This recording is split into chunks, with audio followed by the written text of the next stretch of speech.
Et ce truc de nous choper dans la nuque comme ça, il le faisait partout, et surtout devant les meufs. Et tu sais, enfin...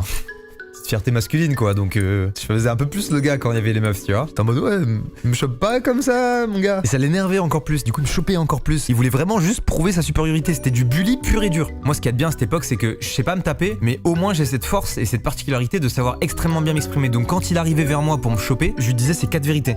Hey mais hey, ça va. Oh ouais, zéro charisme, d'accord? Par contre, j'avais quand même vraiment cette petite fierté en moi, tu vois, ça me faisait chier. Et on en parlait souvent avec mon pote Thomas. On se disait, mais qu'est-ce qu'elle lui trouve les meufs? Pourquoi il fait le malin comme ça? Toutes ces conversations-là, bien sûr, on les avait dans le dos du gars, il n'a jamais entendu, mais on les avait quand même. Et un jour, on a sport et on fait du rugby. Naturellement, le prof nous dit de faire 2 équipes. Bien entendu, qu'est-ce qui se passe? Je suis avec mon pote Thomas et en face, qui y a? Le fameux gars qui nous bully. Les meufs sont sur le côté, elles regardent. À votre avis, qu'est-ce qui peut se passer? Réponse A, on joue avec énormément de fair play. Réponse B, c'était la réponse B. Le prof démarre la partie et en fait Thomas et moi